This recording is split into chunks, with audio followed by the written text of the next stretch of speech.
Chapter 1. A jagged scream slashed the silent fabric of the night.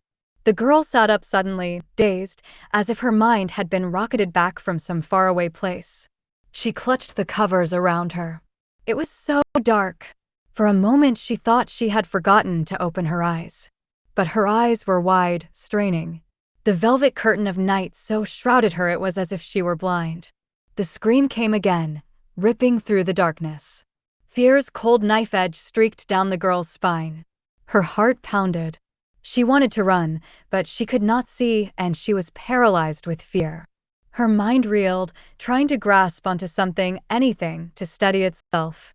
Then another scream tore through the darkness, and everything became suddenly, horrifyingly clear. The person who is screaming is me. I don't know who I am. Chapter 2. I don't know who I am. The knowledge was overwhelming and horrible. A yawning black chasm of fear opened up inside. She felt herself plummeting down into the depths of it, into a void. Her mouth opened and her ears rang with the sound of her terror. Suddenly there was the sound of feet rushing in the hallway, rushing toward her, growing louder and louder. Voices. Then a brilliant flash of light. It shone everywhere, blinding her. Strong hands gripped her arms, pulling at her. She struggled, thrashed at the unseen beings who wrestled with her. She had not thought it would be possible to be more afraid. Then something sharp pricked her arm, made her draw in her breath with surprise and pain. Darkness gathered again. Everything was fading away as she tried desperately to hold on. She was falling dizzily into the blackness. She swirled around and around, whirling downward. And then she dreamed. In the dream she was in a long, dark tunnel. She was trying to run toward the light, but she knew that someone didn't want her to make it. She was being chased by a shadowy figure with fierce, blazing eyes. If it caught her, something too terrible to imagine would happen. As the figure chased her, it was shouting something. What was it? Was it threatening? Or accusing? She couldn't understand the words. They were distorted and strange, as when something happened to the sound at the movies. It seemed the longer she ran, the longer the tunnel became. The light seemed farther and farther away. And whoever was behind her got closer and closer, until she could feel the hot breath of her pursuer on her neck, and then pain exploded in her head. The girl opened her eyes. At first it seemed she was looking up through murky water at a light that was far away. But soon things became clearer and clearer. Finally, everything snapped into focus.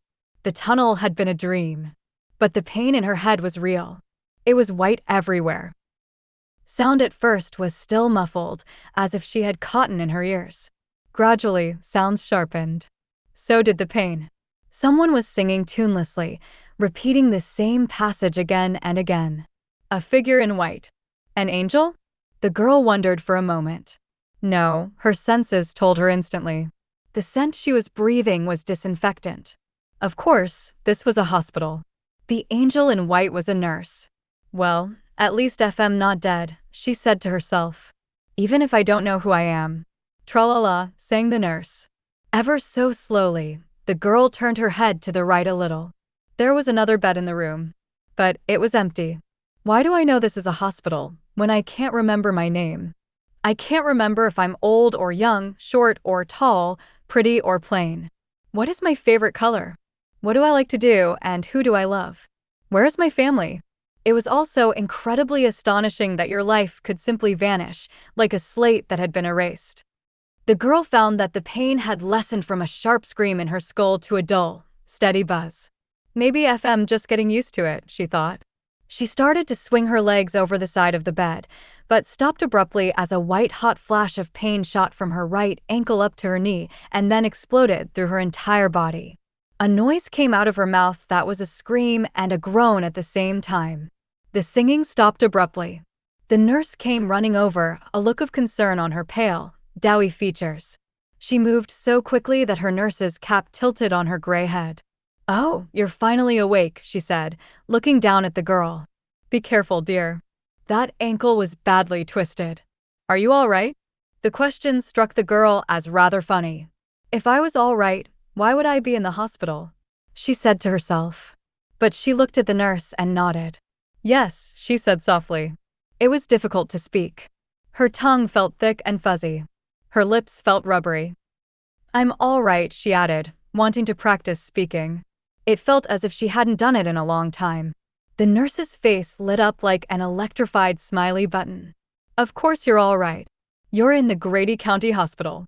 Grady, the girl echoed, wanting the name to become familiar. It didn't. Well, I'll go get the doctor. The nurse bustled away, reminding the girl of a waitress who had just said, "Your cherry pie will be coming right up. Have a nice day." Moments later, a tired-looking young woman wearing a white doctor's coat entered. Her auburn hair was pinned up off her neck. Several strands had escaped and hung untidily about her face. Her gray eyes were as expressionless as two clams. "Hello, Alicia. I'm Dr. Kellogg," she said. "My name is Alicia." The girl drank in the information greedily, like a thirsty runner after a long race. "At least, I'm assuming your name is Alicia," continued the doctor. "That's the name on the bracelet you were wearing when you were brought in. It's in the drawer beside your bed." Alicia opened the drawer and took the bracelet out. It was a deep blue leather band. On its surface, the name Alicia was stamped in intricate letters. "It's the only way I know my name," she thought. "How strange." She replaced the bracelet in the drawer. "We've been waiting for you to wake up," the doctor said. "Now just relax." She bent down, shone a light in Alicia's eyes, and stood up again before Alicia could pull away. "So," Dr. Kellogg said briskly, "how do you feel?" "My head hurts, and I can't remember." Alicia's voice trailed off. The doctor smiled. When she spoke, it was as if she thought completely forgetting who you were was barely worthy of notice. "I know you've suffered memory loss. You talked about it when you were first admitted." She glanced at Alicia and chuckled. "Although you may not remember." Alicia got the joke. She just didn't feel like laughing. "Anyway," the doctor continued, "you said that your name was Alicia. You remembered that much. You got banged around a lot, but it's nothing serious. And don't worry," the smile broadened, "it's nothing that will affect that pretty face." The doctor thrust a round mirror into her hands. "Look in the mirror." Numbly, Alicia took the mirror and stared into it. The face reflected back at her was pale, with prominent cheekbones and large, violet eyes. Dark brown hair fell to her shoulders. There were deep, purplish-red circles under her eyes. For a moment, panic threatened to overwhelm her. She turned to the doctor and tried to say something, but her tongue moved clumsily, as if coated thickly with wool padding. "Don't be alarmed, those dark circles under your eyes will fade," the doctor said with a jolly smile of encouragement. "You'll look just like a model." Alicia opened her mouth to tell the doctor she wasn't worried about looking like a model. She was worried about not recognizing her own face, but the doctor held up her hand for silence. "You'd better get some more rest now." She glanced at her watch. "I've got to go. See you soon." Dr. Kellogg was gone before Alicia was even able to form any of the questions that were hurtling around her mind. What kind of accident did I have? What happened? Alicia stared into the mirror again. "You'll look just like a model." Dr. Kellogg's words echoed in her head. What good was looking like a model if you didn't know who you were? She thought sourly. As Alicia looked into the mirror, she fought to control the rising tide of panic that threatened to engulf her. "If this is my face, why don't I know it?" she asked herself. Her thoughts whirled in confusion. The eyes that stared back at her were no more familiar than the eyes of a stranger. She wanted to run from the room, screaming, "You've made a terrible mistake. This isn't my face. This is someone else. Give me back the face that I know. Give it back." Chapter 3. 3 days went by, and yet when Alicia looked in the mirror, she still had to remind herself that the face that looked back at her was her own. Even her name was scarcely more familiar. She was becoming more used to responding when someone said it. Still, she wore her identity like borrowed clothing. It didn't feel as if it was really hers. "Hello, Alicia dear." "Hello." Nurse Tralala, who she had learned was named Nurse Stewart, "Call me Annabelle," bustled in and set up the tray for breakfast, singing to herself and smiling all the while. Then she bustled out, humming her same tra-la-la. Alicia decided that even though she knew her name was Stewart, she would still always be Nurse Tralala. Alicia sighed and stared at the ceiling. I'm in such a terrible mess, she said to herself. Each night as she waited for sleep, she prayed that when she awoke her ordeal would be over, and she would know who she was. Each morning she opened her eyes and everything was still the same. In the days that had passed, Alicia had been examined, tested, and questioned until she didn't think she could take it anymore. There were times she'd been sure she would have run screaming out of the hospital, if only her ankle didn't hurt so much. Always, there were the same questions. What do you remember about the accident? What do you remember about the day it happened? Always she gave the same answer. Nothing. If only I could remember something, some tiny piece of anything, perhaps the awful, fearful feeling that haunts me would relax and loosen its grip for a while, she thought. No one here could give her much information to help her remember. She'd been found wandering on the highway covered with blood. Someone had called an ambulance, which brought her to the hospital. That's all anybody knew. Hi, Alicia. How are you doing today? Dr. Kellogg's voice pulled Alicia from her brooding thoughts. As always, the doctor sounded a little breathless and looked a little stressed. But sooner or later that game show hostess smile, which made Alicia feel so uneasy, appeared. I don't like this place, Alicia said to herself. Everyone is always in such a hurry and they look so tired. Yet they're always wearing big smiles. Smiling when they don't mean it and chuckling and laughing when nothing is funny. It made Alicia think they were hiding something from her. You're awfully quiet today, Alicia, the doctor said, tilting her head to one side. I don't have anything to say, Alicia replied curtly. Then she added, don't ask me if I remember anything, because I don't. If I did, I'd speak up and tell you. She punched the mattress in frustration. It's not fair. A bump on the head and my whole life is taken away from me. The game show's smile vanished from the doctor's face. She looked truly sympathetic and concerned. I know it must be hard for you, she said quietly. Then she crossed her arms and looked thoughtful. You know, Alicia, although you were in an accident, there is a possibility that the real cause of your amnesia isn't physical at all. Perhaps it's because of something that happened that's so hard to face you don't want to remember it. Alicia glanced up sharply. It was almost as if the doctor had been reading her thoughts. Is that often the case? Dr. Kellogg looked as if she was considering her words carefully. There have been many cases when an upsetting occurrence was the cause of amnesia. And there have been many instances when the cause was something else.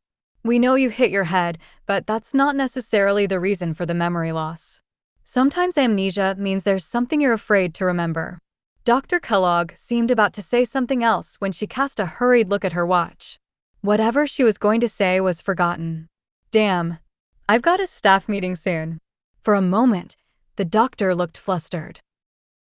Apparently she realized it and composed her features. Once more, her face wore the pasted-on smile. The whole transformation was so instantaneous Alicia couldn't decide if it was eerie or comical. Anyway, Dr. Kellogg said brightly, your memory just might get better before your ankle does. You never know. The doctor laid a hand on Alicia's shoulder. I wish I wasn't in such a hurry because I have wonderful news for you. Incredibly, her smile grew wider. Without knowing why, Alicia felt her stomach knot into a tight ball of apprehension. The good news is that you don't have to stay in the hospital anymore. Alicia stared at the doctor's smiling face. The full meaning of her words slowly penetrated her consciousness. You can't mean it. Where would I go? She burst out. I don't have any money and I don't even remember who my family is. You can't make me leave the hospital. Dr. Kellogg shook her head slowly, with exaggerated calmness. Alicia, you've got to stop being such a worrier. Everything's going to be fine. You didn't let me finish. What I was going to say is that we've found your family. Your sister has been looking for you and now she's found you. She's come to take you home and help you recover. She'll be in any minute now. This news caught Alicia completely off guard. Stunned, she realized she'd never considered the possibility of a brother or sister. I have a sister. She tried to let the knowledge sink in. A wave of relief swept over her. Someone knew her. She could leave this place. Her sister would take her home. She's coming here now? The doctor nodded, beaming. She's the one who told us your name was Alicia Taylor. You live right here in Grady County, in a little town called Grimley. Alicia paid no attention to the name of the town. My sister will take me to my family, she breathed. Oh, I wonder if I'll remember them? Dr. Kellogg's smile faded slightly. One thing at a time. Don't expect too much. Oh, of course. Alicia was disappointed at having her enthusiasm dampened. But it sprang back instantly. Her sister would be here soon. Anticipation surged through her veins. She reached for the comb and mirror on the bedside table. As she moved, she felt a twinge of pain in her ankle, but she was too excited to pay much attention to it. She began combing her hair quickly. I hope I recognize her, she prayed. Perhaps when I see her, memories will come flooding back. Maybe you even remember who I am. Alicia. Alicia knew the voice didn't belong to Dr. Kellogg. She looked up from the mirror and her eyes fastened on the figure who was standing at the foot of her hospital bed. The figure was cloaked in black from head to toe. Alicia. I've been so worried about you. The figure spoke again, but Alicia couldn't see the mouth moving. The voice was husky and low, almost a whisper. Oh, look, here's your sister, Dr. Kellogg exclaimed. The shadowy figure moved to the side of Alicia's bed. Dark, glittering eyes stared out at her. I'm your sister, Marta. Alicia stared back at the glittering eyes and was suddenly engulfed in a feeling of overwhelming terror. No, Alicia whispered. Stay away from me. She slid back toward the wall, the movement setting off the pain in her ankle afresh. In her panic, Alicia didn't feel a thing. You're not my sister. I know who you are. I've seen you before. You're not my sister. Alicia was face to face with the figure who had chased her in her dreams. Chapter 4. A tense, heavy silence hung in the air. Alicia's eyes darted back and forth between the figure that called itself her sister Marta and Dr. Kellogg. Alicia, calm down. You're letting your imagination run away with you, Dr. Kellogg said. Alicia pressed her back against the wall. Her heart pounded in her chest. The doctor doesn't sound very calm, she thought. She heard the acid edge of tension in her voice. What kind of nightmare am I in? She wondered. A figure had just walked out of her nightmare and was standing close enough to touch her. As Alicia sat still as a statue, the figure began to unwind pieces of the shadowy blackness from around itself. In seconds, Alicia realized they were only scarves. Finally, the figure removed the black hat that had been pulled down low over the forehead. Now the figure became a tall, big-boned young woman with deep brown eyes and a face with a wide forehead framed with wavy brown hair. The doctor was right, Alicia thought. My imagination ran away with me. This was a person, after all. It was not the dark figure with blazing eyes from her dream. The figure was a creation of fantasy. Her terror drained away. I'm sorry, she said, feeling her taut muscles go limp with relief. I saw you wrapped up in that hat and scarves, and you reminded me of something I saw in a dream. Alicia let her voice trail off. She felt silly about screaming like a frightened child in the dark. That's okay, Marta said, putting her hat and scarf on the chair. It's a little cold for March. I guess I do look pretty scary wrapped up like that. She smiled. Well, now do I look familiar?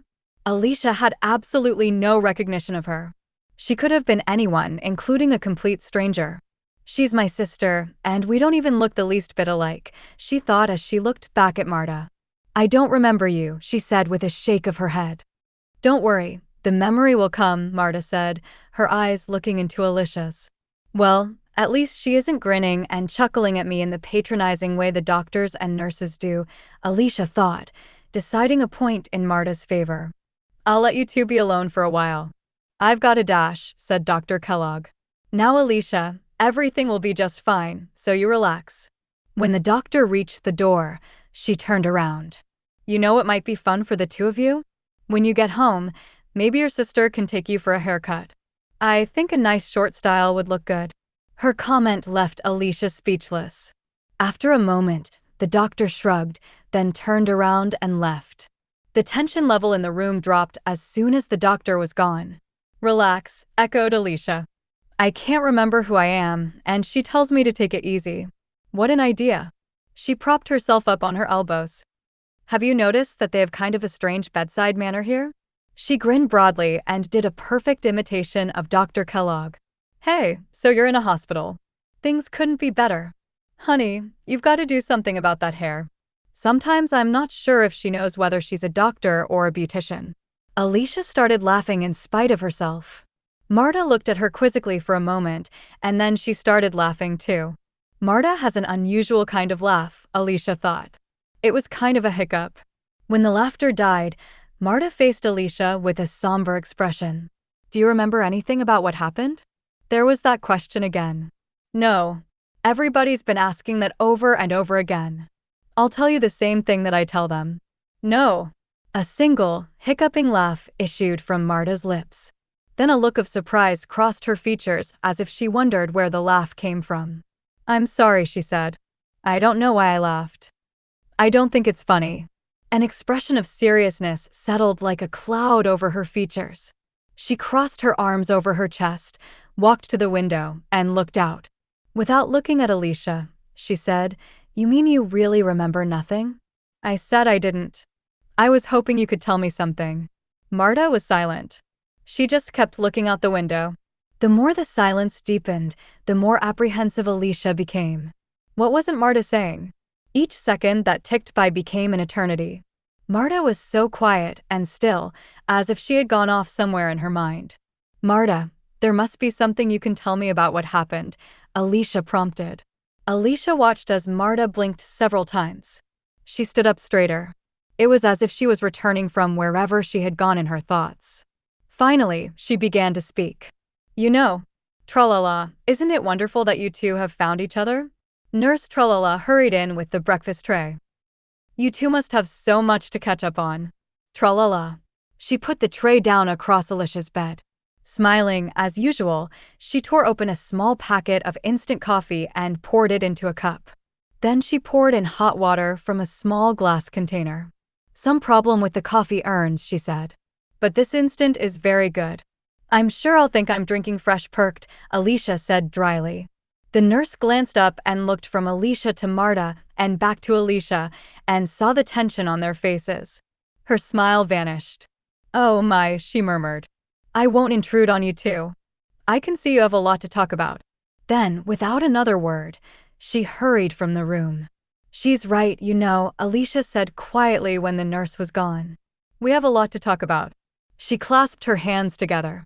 Carefully, she pushed the tray away, then pulled the covers back and turned, slowly lowering her feet to the floor.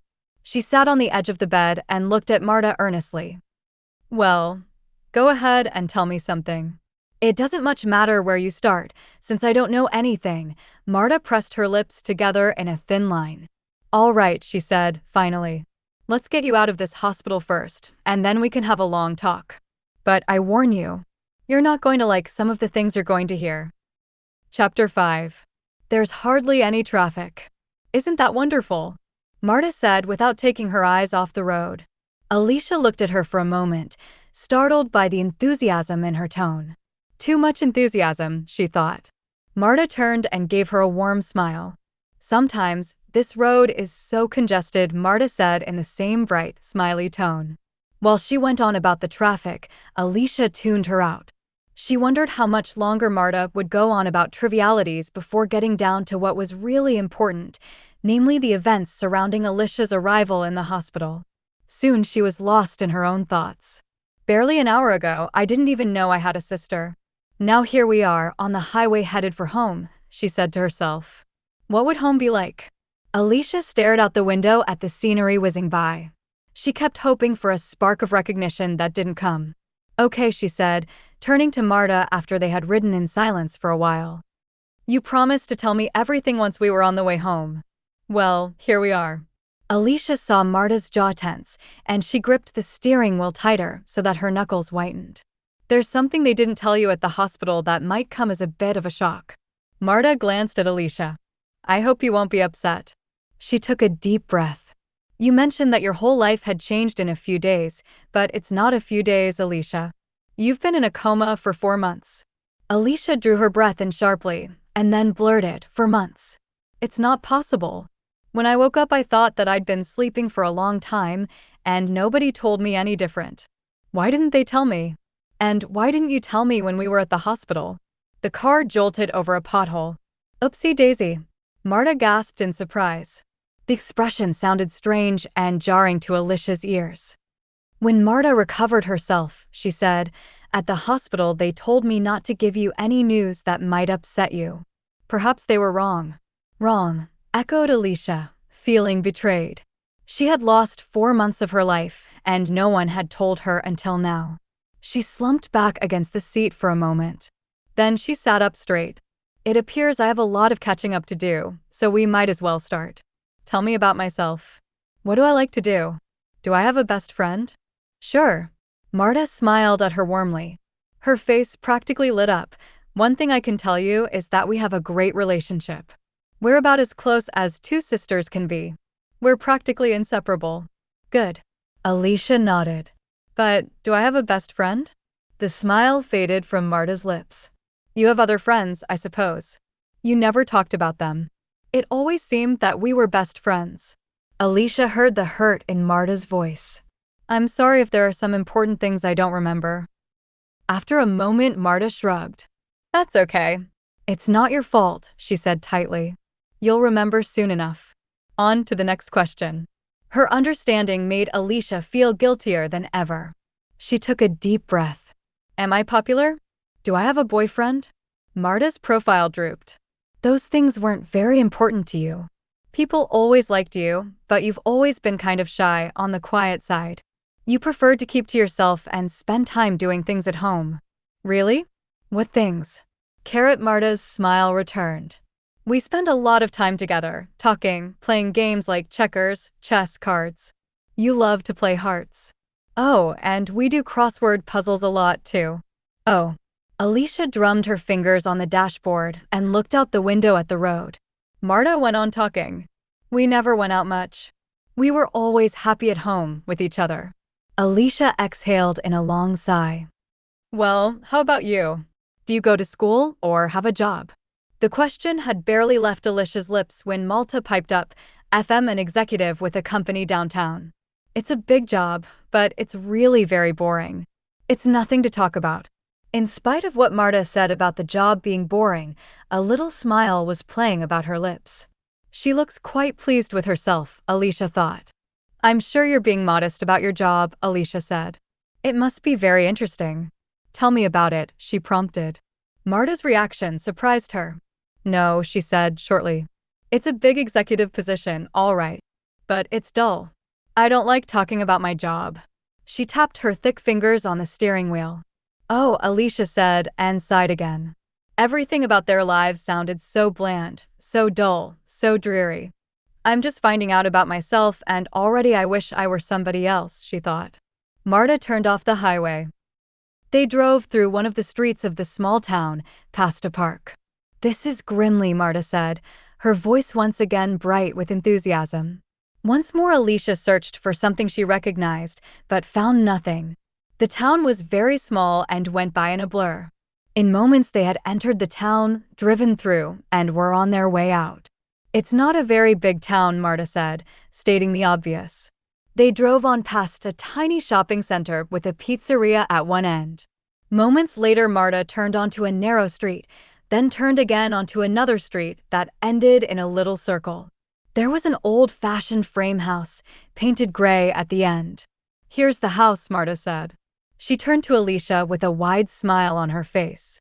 "It's so great to have you home." She maneuvered the car into the driveway beside the house. Alicia noticed that the yard was unkempt. The grass was spotty and dotted with weeds. Marta pulled the car into a small, dark garage. "Shouldn't our parents' car be here?" Alicia asked. Marta stopped the car and sat staring straight ahead. She didn't look at Alicia, whose senses suddenly went on alert. "Our parents are here, aren't they?" asked Alicia. When Marta still said nothing, a warning bell began to sound in Alicia's brain. It was faint at first, but quickly grew louder and louder. "Marta, they're here, aren't they?" she repeated. "Why don't I see their car? Why don't they come out?" Alicia spoke faster and faster. Her voice took on a strained, high-pitched squeak. Marta put her head in her hands. "I'm so sorry, Alicia. I tried to tell you sooner, but this is hard for me too." "What?" Alicia's nerves were stretched taut to the breaking point. Her eyes, growing accustomed to the dimness of the garage, darted nervously around, taking in its untidiness, the handful of odd cans and rusty tools on the shelves. She heard the sound of her own breathing, coming in short, shallow gasps. She knew that what Marta was going to say would be horrible, unthinkable. Time slowed as she waited.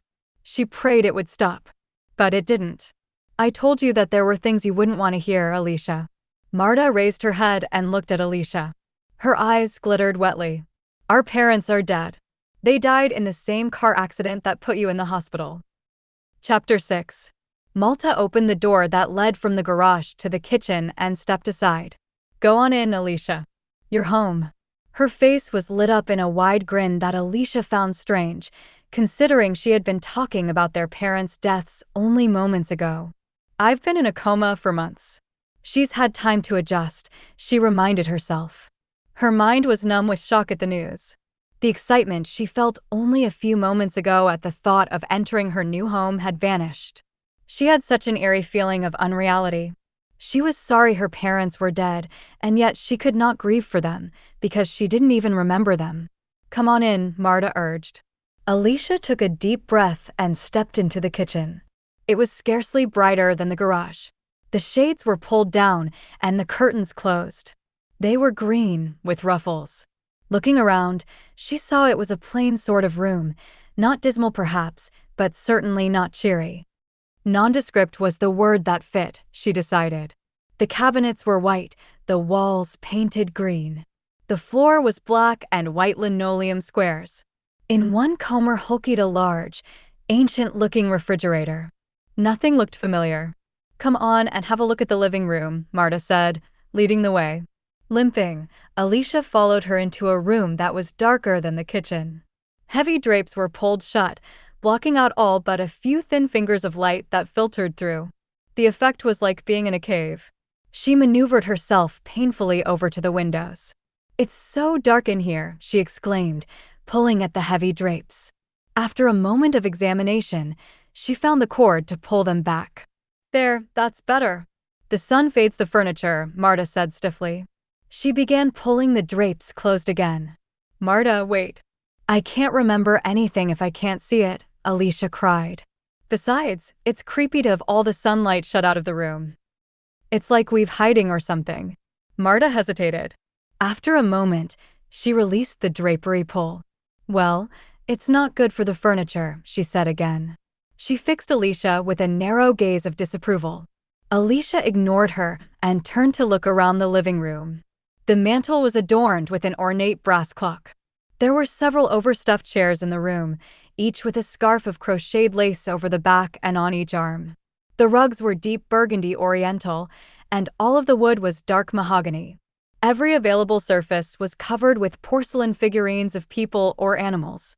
It was the overall appearance of the room, rather than any detail, that created the most startling impression. It was something out of a time warp. The kind of room you would see in old movies.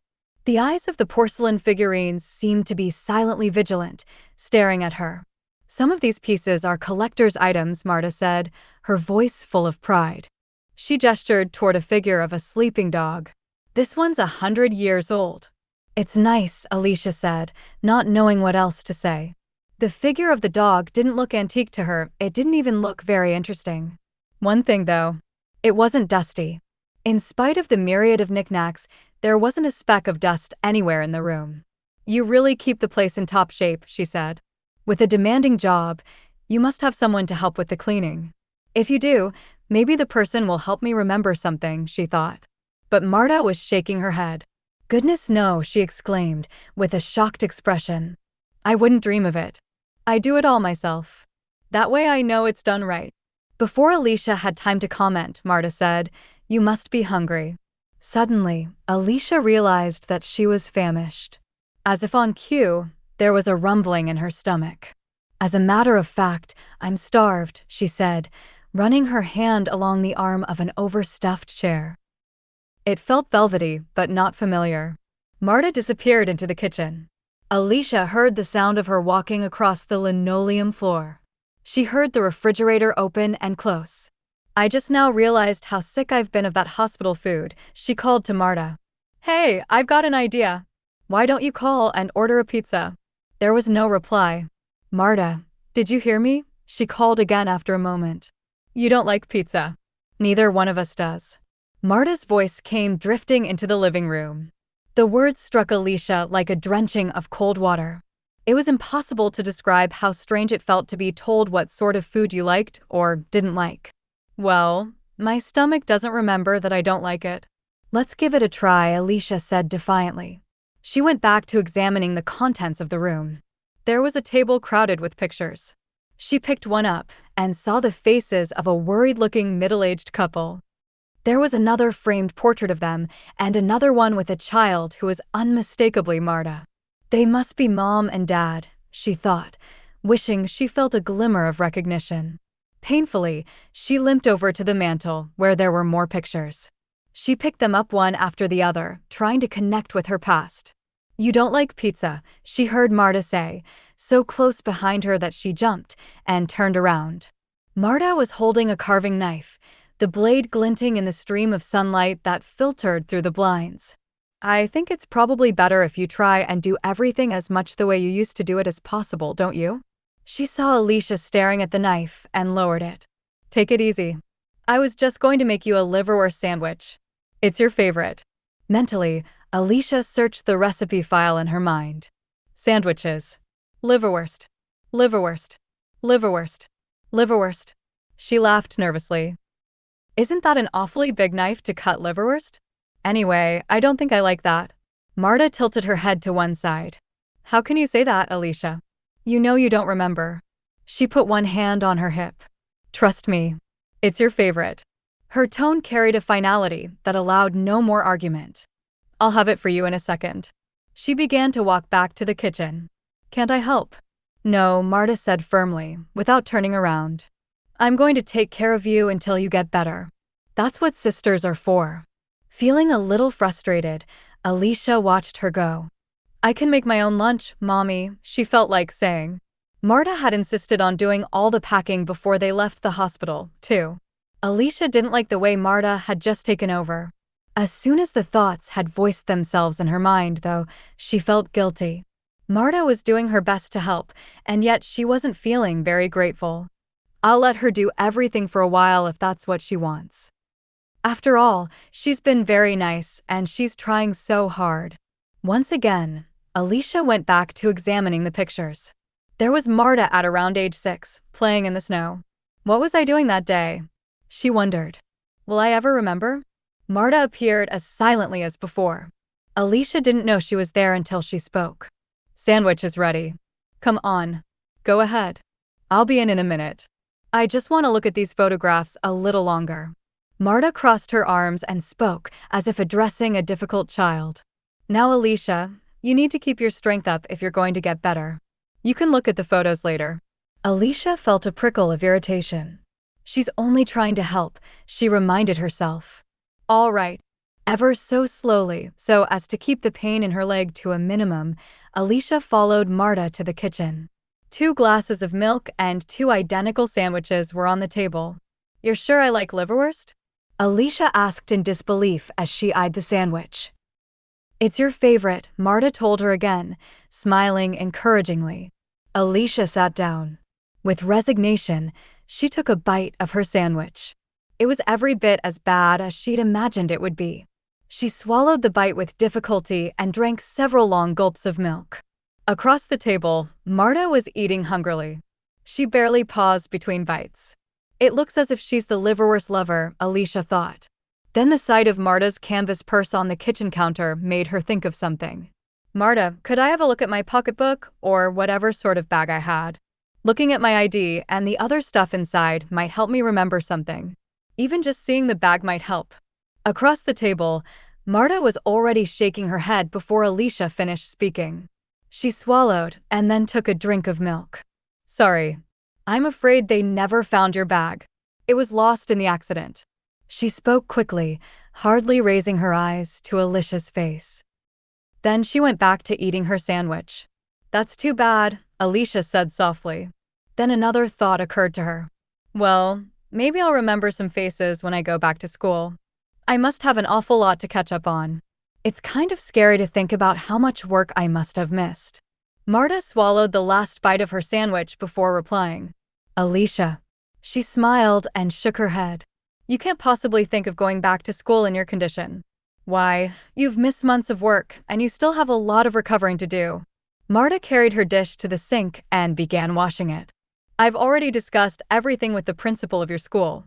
You'll start back next year. It's what everyone thinks is best. She turned and grinned at Alicia in a strangely maternal fashion. Once again, Alicia felt a bewildering combination of resentment at being treated like a child and guilt because Marta was only trying to help. I'm sorry, she said after a moment. I didn't realize how tired I was. I think I have to lie down. She suddenly realized what had been intended as an excuse to get away from Marta's hovering presence and get out of eating that awful sandwich was really quite true. Marta looked at her with a pinched expression. What's wrong with your sandwich? You haven't touched it. Nothing's wrong with it, Alicia said hurriedly. It's great. I'm just so tired. After a moment, Marta's expression cleared. That's too bad. I was hoping we'd have time to talk. I'll take you upstairs to your room. I could just take a nap on the couch. Alicia thought of the pain her ankle would feel if she had to climb stairs. No, Marta said in a no-nonsense voice. You belong in your room. Right, Alicia said. She was too tired to argue. Already she realized that Marta's mind was not easily changed once she'd decided on something. By the way, she said, as she got up from her chair. Did I get along with our parents? Oh, wonderfully, Marta said with a smile. Everything was always just wonderful. She took Alicia's arm and helped her to her feet. Come on. I'll take you to your room now. The trip upstairs was slow and painful. Alicia had to lean heavily on Marta's arm. When she finally got to her room, she collapsed on the bed with hardly a look at her surroundings. She was surprised and thankful that Marta left her alone and didn't insist that she change into pajamas. As she drifted off to sleep, a vague, unformed worry that had been hovering around the edges of her mind suddenly sharpened to crystal clarity. If she hadn't been so tired, it would have kept her awake. Marta said she and her parents got along well. In fact, everything was perfect. Why was it, then, that in all of the dozens of family pictures that crowded the tables and mantel, there had been none of her? Chapter 7. Alicia opened her eyes. She was still caught between waking and sleeping, still half in a dream. She wanted to stay inside the dream. When it began, the wind was rushing past her. She was rocketing down a road at night on a motorcycle, her arms wrapped around the waist of the boy who was driving it. Then the dream had changed. She was in a room full of people, dancing with the same boy who had been on the motorcycle. She hadn't been able to see his face then, but still she knew it was he. The music was so loud. Her short, black skirt flared around her legs as she danced. She gazed deep into the eyes of the boy with the dark hair. His eyes were dark black pools that she got lost in as he danced closer and closer. Then his arms were around her, pulling her close, and he lowered his mouth to hers. As she felt their lips touch, the dream began to spin away from her. As hard as she tried to hold on to it, still it slipped away, plummeting into nothingness, lost to her as she emerged through the dark cloud of sleep and then awakened. Her mind spun crazily. Where am I? The question shouted inside her head, echoing. Then she remembered she had been in a hospital, and now she was at home, in her own room. She lay still for a moment until the pounding of her heart slowed. Out the window, she could see that the first fingers of twilight were just beginning to reach across the sky. She must have just dozed off for a few hours. She sat up slowly and gently lowered her legs to the floor. Her hands felt her sore ankle. It was swollen. Well, no wonder, she thought. She'd done a lot more walking than she'd been doing in her hospital bed. And then Marta had insisted she walk up the stairs. She inched over to the door to turn on the light. She remembered that light switches were always near the door. The room was flooded with light. There's hardly any furniture in here, Alicia thought as she examined her surroundings. Against one wall was a small, square desk with a metal lamp. In front of it was a straight-backed wooden chair. A dresser with a mirror over it stood against another wall. It was plain, made of some sort of wood. Alicia ran her hand over it. "I think it's pine," she said to herself, and immediately wondered why she thought she knew what pine looked like if she knew nothing about her own life. Dr. Kellogg had explained about things like that in the hospital. Even though she had amnesia about everything personal, she might remember all sorts of other things: who the president was, how to make seafood gumbo, how to use a microwave, and what pine was. There was just no sense to it, Alicia thought. She decided that her room was less creepy than the rest of the house. It didn't even look as if it belonged in the house. Although evidently I'm not a very imaginative decorator, she thought. She began to notice some strange little details about the room. For one thing, there were no pictures or posters of any kind on the walls. In contrast to the living room, her room had no knickknacks, nor were there any vases or baskets of any kind. There isn't even a CD player or radio. That's weird, she thought, looking around in surprise. And no television set. You'd certainly never know this was a teenager's room. In fact, you wouldn't know much about the person whose room this was at all. The only impression you'd get is that this room belonged to someone with absolutely no imagination, whispered a little voice inside her head. No wonder I don't remember anything, she thought. There doesn't seem to have been much to remember. A feeling that was a mixture of uneasiness and disappointment stirred inside her. Sighing, she opened her closet. "I hope my clothes aren't as bland as ever 3L. Hang else in my life," she prayed. In the closet there were a couple of dresses, a jumper, some shirts, and skirts. Alicia removed a skirt and held it in front of her. It was straight and gray, the length neither very long nor very short. Blah, she thought, hanging it back in the closet. An examination of the other items in the closet revealed no more encouraging results. Everything there was plain, dull, and drab. The mixture of unease and disappointment grew stronger. "Let's try the dresser," she whispered aloud. "Maybe that's where I keep all my really wild stuff." She pulled open the bottom drawer and found herself staring at a gray sweatshirt. I was afraid this was what I'd find, she thought, shuffling through the contents of the drawer. Then she tried the middle drawer and the top, all with uninspiring results. By the time Alicia slid the last drawer closed, she was feeling disgusted and dejected. "There's nothing with any personality or style whatsoever here," she thought, plopping down on the bed. "I hardly know anything about myself, and all I want to do is change." She glanced at the leather bracelet on her wrist. "I like this," she thought. "It's a whole different style from the clothes. It's hard to believe I chose them both." After a moment, she got up and limped over to the desk. The contents yielded even less information than the dresser had. All of the desk drawers were empty. There wasn't so much as a pencil or a single sheet of paper. Weird.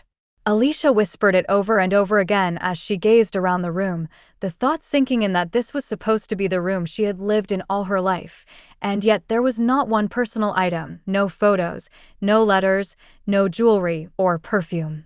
Or cosmetics. She looked down and saw her hands were shaking. At first the room had seemed less creepy than the rest of the house. Now she thought it was just creepy in a different way. The skin on Alicia's neck started to pucker. Something was wrong here. Dead wrong. She went to the closet and opened the door. Once again, she examined the clothes. They may have been drab, but they certainly looked new. She picked up the sleeve of a sweater. Then she noticed the store tag was still attached. The tag was still attached to the blouse next to it, too. Quickly, she rifled through every item in the closet. Everyone had a tag attached. Growing more and more fearful, Alicia pulled out the top bureau drawer and dumped everything on the bed. She picked up a pair of underpants.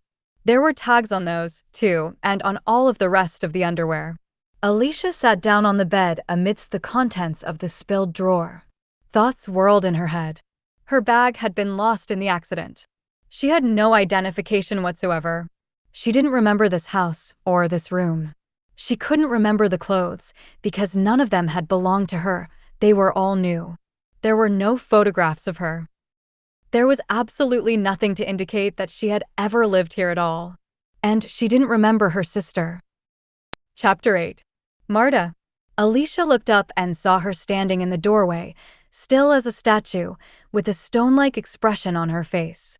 Alicia hadn't heard her footsteps, but she'd suddenly had the sensation of being watched. She'd felt her presence as surely as if Marta had reached out and touched her. Sure enough, when she'd looked up from the pile of clothing on her bed, there was Marta. How long has she been standing there? Alice wondered. Marta was leaning against the door frame with the relaxed attitude of someone who has made herself comfortable. From the way she looked, Alicia imagined she hadn't just arrived, but had been there a while, watching as drawer after drawer was emptied. Alicia, what in the world have you been doing? Why are the clothes scattered all over the bed? Marta's eyes glittered with a hard, brittle brightness. Alicia let her gaze wander over Marta's face, examining it once again for resemblance between them. There isn't any, she decided. Our hair is different, and so is the color of our eyes. Even our posture is different. We don't walk the same, or talk the same. Alicia, answer me. Now Marta looked innocently perplexed. I'd rather ask some questions of my own. Alicia picked up a cotton shirt and held it up. Every piece of clothing in this room has a department store tag on it. It's all new. There's nothing that belonged to me. Marta's glance darted back and forth before she answered. Don't be silly. The clothes are all yours. What do you mean there's nothing that belonged to you? Her brows knitted, giving her a confused expression. Alicia threw the shirt down on the bed. There's nothing that I've worn before. She jumped to her feet, getting a slash of pain in return for forgetting her injured ankle. Oh, goodness. Marta hurried toward her. Alicia held her hand up. Stay away. I'll be all right in a minute. When the pain had subsided to a degree where she could speak again, Alicia gestured at the room. It isn't just the clothes. Everything in here looks new. There's nothing personal of mine. The confusion cleared from Marta's face and she smiled broadly. But there's a perfect explanation. One day you decided you wanted everything changed, your clothes, your room, everything. Marta shook her head and gave a little chuckle. Well, when you decide you want something done, you go ahead and do it. You took all your clothes and furniture to the Salvation Army store in town. Whatever was left, you threw away. Alicia's mouth dropped open. Just like that? That's incredible. What did Mom and Dad do? Marta laughed again, the sound issuing from her lips in a combination of mirth and hiccups. What could they do? You needed clothes and furniture. Besides, you'd saved up a lot of money from babysitting and doing odd jobs, so you paid for a lot of this yourself. Alicia sat down on the bed, looking at the plain furniture and thinking about the drab clothes in the closet. She was stunned that she had actually picked everything out. It seemed impossible. She remembered the bracelet. Look at this, Marta. She held up her wrist. It's so different from the clothes. It's a whole different style. It seems so weird that I chose this and I chose those clothes. Marta looked at her blankly for a moment. Then a look of understanding crossed her face. I know what you mean. You bought that bracelet from a little old man at a crafts fair because you felt sorry for him. He practically begged you to buy it. Oh, Alicia said softly. The whole thing was so incredible. I can't believe I spent money for a whole new wardrobe, she said. Wasn't I saving for college, Marta? Now Marta looked serious. Well, no. You didn't want to go to college because you'd have to leave home. You were planning to get a job here in town. Oh, Alicia said in a small voice. I certainly wasn't very ambitious, was I? Well, why in the world would you want to do something that would mean you had to leave home? Alicia looked up and saw that Marta's expression had darkened, as if a shadow from within had fallen across her face. We were such a close family.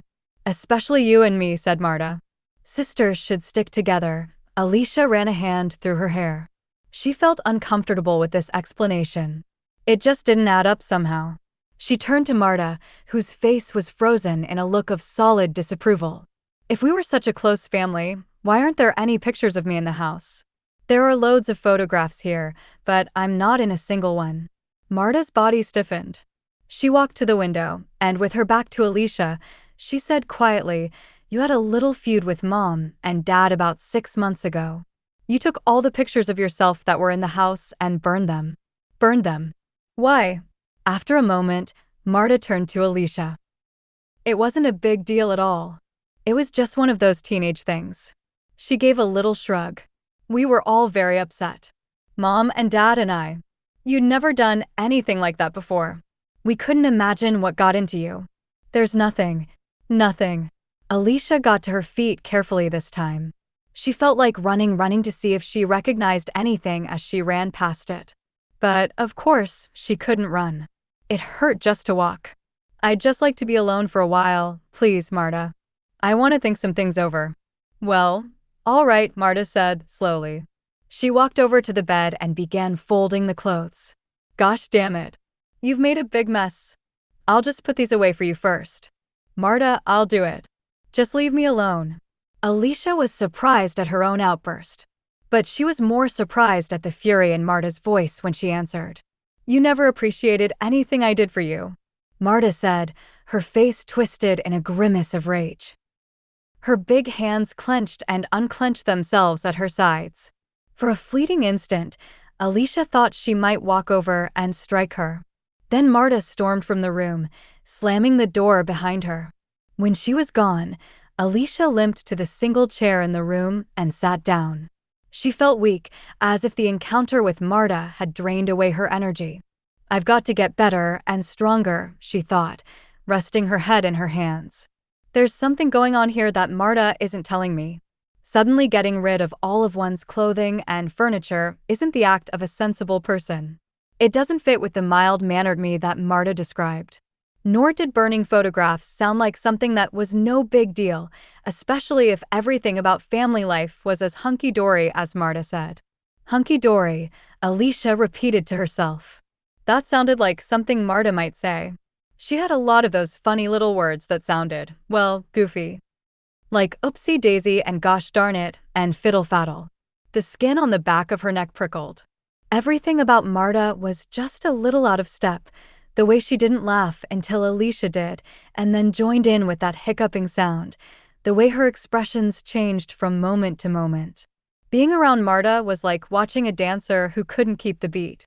Alicia raised her head and looked around at the sparsely furnished room. Marta wasn't the only part of the picture that was offbeat. There was something wrong about all of this. A feeling of vague foreboding formed itself into a pool of nausea in Alicia's stomach. Her homecoming wasn't a happy event, after all. She didn't want to listen to the voice that was whispering inside her head, but she couldn't get away from it. You're in a lot of trouble. Chapter 9. Less than an hour had passed since Marta had stormed out of Alicia's room when she breezed back in without knocking. Alicia was about to tell her not to do that again, but the words vanished as soon as she saw Marta's face. Gone were all traces of the twisted rage. Her face was lit up with smiles. She was holding something behind her back. I have a surprise for you, she said. Her eyes twinkled. Do you want to know what it is? Sure. Alicia hoped she didn't look as astonished as she felt. The quick transformation in Marta's disposition was so eerily fascinating, she had to stop herself from gaping.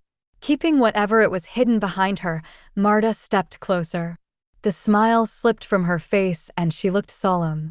Before I show you the surprise, I have to say something. Marta drew herself up stiff and straight. You know, Alicia, it's not right for sisters to fight. We never fought before. Alicia gave herself a little shake. You can't be serious, Marta. You're trying to tell me that we never had a single fight growing up? It's impossible. Why don't you believe me? It's true, Marta said in a faltering voice. Now her lip quivered slightly. Is she really going to cry? Alicia wondered. Before she could say anything, Marta was beaming again. She held out her surprise. Look what I found, Alicia. I went searching for it as soon as I left your room. When I got my hands on it, I was so excited I couldn't wait to show you. Marta held out a large brown book with a cracked leather cover. It's an old photograph album from when we were kids. I remembered it was up in the attic, but I wasn't sure if you'd gone and burned the pictures in here with the rest of them. Golly day. It's lucky you forgot. She pressed the album into Alicia's hands. Go on and take it. Maybe you'll remember how well we got along when you look at these pictures. Maybe then you'll believe we never fought. Wordlessly, Alicia took the album over to her desk and sat down. Her hands trembled as she opened it. There, on the first page, was a photograph of her and Marta sitting in a sandbox, looking at each other and laughing. They were about ages 4 and 7. In another photograph, Marta was pushing Alicia on a swing. And in another, they were eating ice cream cones. Alicia was caught up in a wave of emotion. Here was the life that she couldn't remember. She looked up from the album and saw that Marta had already folded many of the clothes on the bed and was picking up the remaining ones quickly, one after the other, all the time shaking her head and mumbling, "What a mess." Alicia felt a twinge of irritation, but it passed quickly. She was too happy about seeing the pictures to let anything bother her. Now her fears about Marta seemed incredibly silly. Marta was a little quirky, that's all. She'd certainly done her best to look after her. Alicia turned to the next page in the album. There were Alicia and Marta riding ponies. She turned page after page, all full of pictures of the two of them, always smiling or laughing. But she remembered nothing.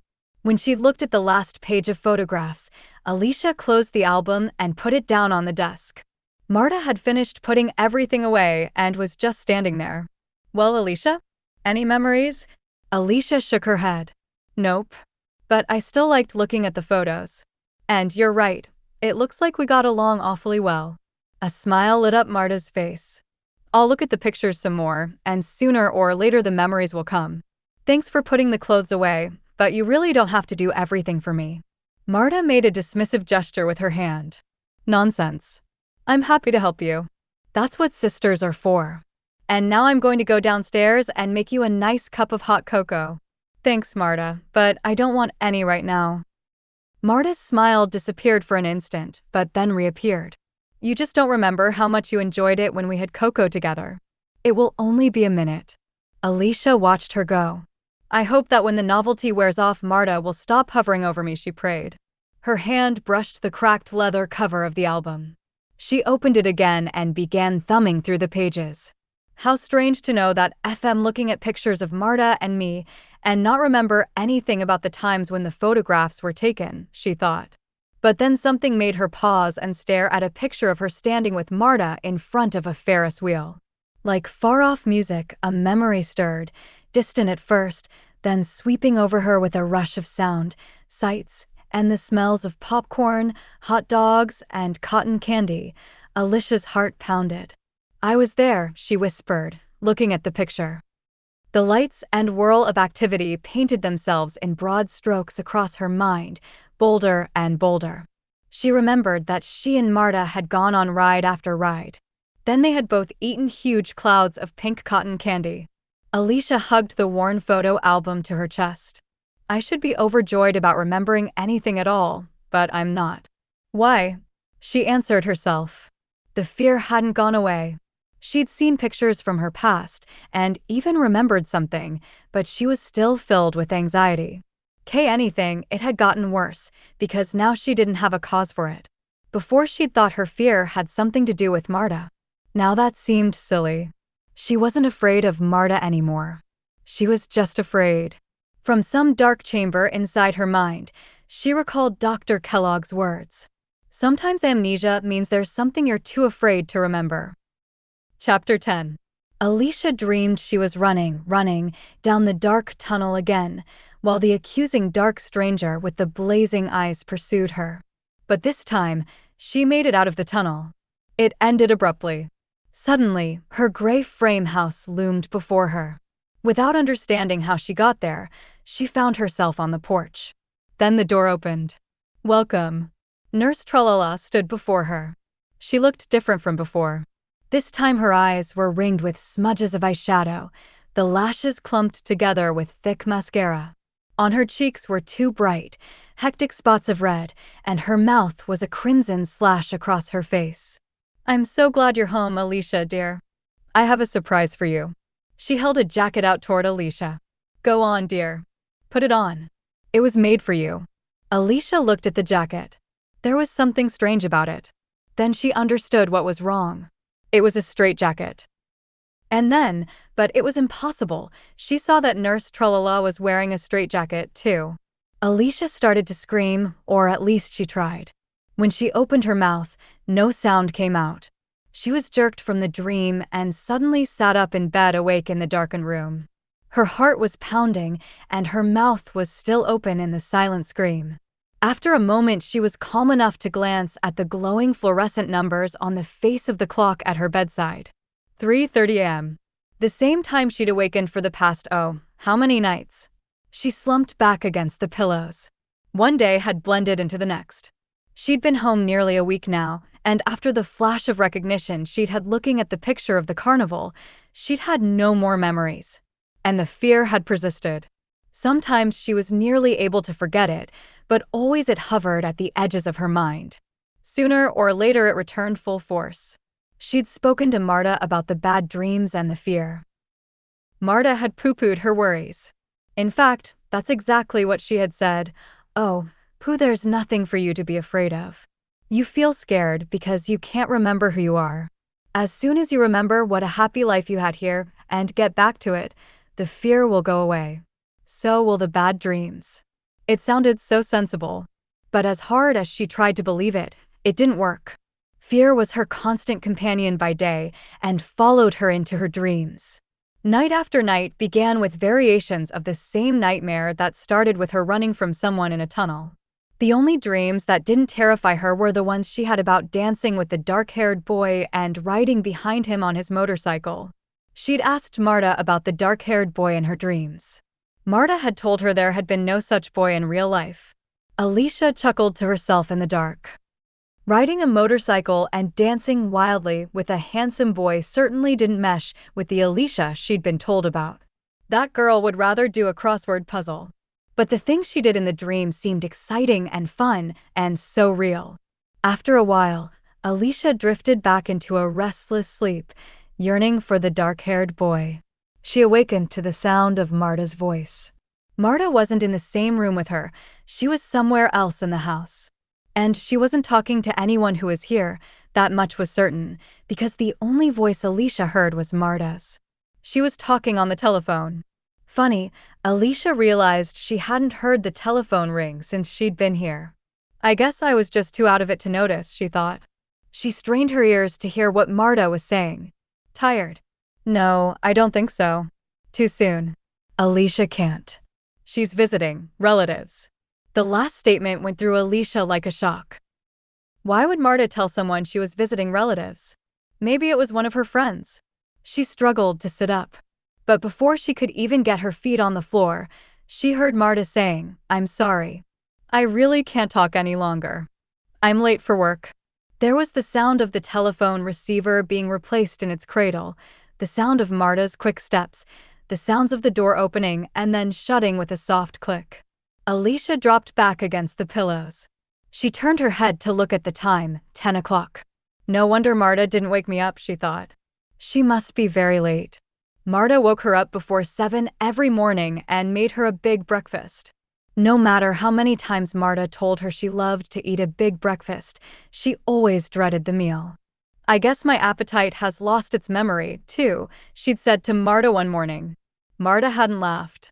Alicia turned over in bed and noticed that the movement caused no twinge of pain in her ankle. It was getting better. She decided she was ready to do some more walking. She'd been staying off it as much as possible since the first day she'd been home. When Marta saw how swollen her ankle had become, she'd said she was sorry for insisting that Alicia walk upstairs to her room. She'd brought up all her meals and waited on her hand and foot. At first, Alicia had been so exhausted and in pain she was actually grateful. But as she started to feel better, Marta's hovering became more and more annoying. Yesterday, she'd gotten so restless she'd wanted to go downstairs, but Marta talked her out of it. "Well, she won't talk me out of it today," Alicia said to herself. But first, she decided to take advantage of Marta's absence and sleep late. She rolled over and was sound asleep in seconds. When Alicia awoke again, it was nearly 3 in the afternoon. She yawned and stretched happily. She felt better than she had since she'd gotten home. Her ankle hardly hurt at all. When she examined it, she could see that the swelling was almost gone. Moments later, Alicia stood in front of the bathroom mirror.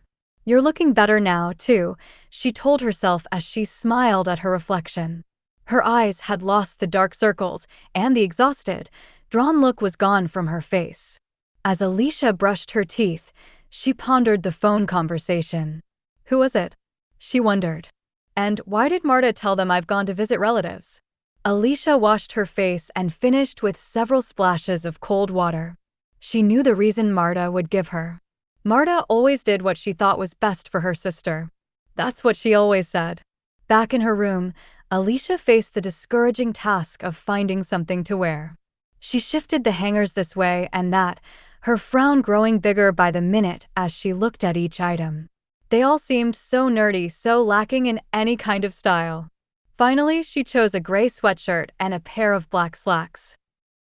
There isn't even a pair of jeans here, Alicia thought, incredulously. I've simply got to get some decent clothes. Marta will just tell me a shopping trip is too stressful for me, she thought with impatience. Then she had an idea. Marta's always saying sisters have to stick together. I'll tell her we'll make it a sisters event. Sisters shopping together. A smile spread over her face. Once Marta saw she could handle shopping, maybe she'd stop smothering her so much. I certainly hope so, Alicia said to herself. Now where was that telephone? An hour later, she was no closer to finding it. It doesn't make sense, she said to herself. If I didn't know better, I'd think we didn't have one. Finally, on her third examination of the living room, she found it. It was tucked under a stool in a comber with the wire wrapped around it. I guess Marta didn't want the ringing phone to bother me, Alicia thought. In moments, she located the jack and plugged the phone in. It was nice to hear a dial tone again. She hadn't heard one in a long time. Alicia held the receiver in her hand. Now what? She wondered. She hadn't thought this far. Who am I going to call? She didn't know a single number or name. Refusing to let her enthusiasm be dampened, Alicia decided to order a pizza. She'd been trying to talk Marta into getting one for days, with no success. Now, how to find the pizzeria? They passed one on the way here. What was the name? Ken's. Ken's Pizza Palace. Yes, Alicia murmured to the empty house. She had just started to dial when she heard Marta's key in the door. Before she had a chance to speak, Marta looked at her holding the telephone receiver and her eyes widened. Alicia, what in the world are you doing? Marta took 3 giant steps and grabbed the phone from her hand. Stunned, Alicia could only say, I was just going to make a call. In a single swift motion, Marta pulled the telephone wire from the jack. Looking at Alicia, she said, in a tone one would use to admonish a small child, sorry. No phone calls.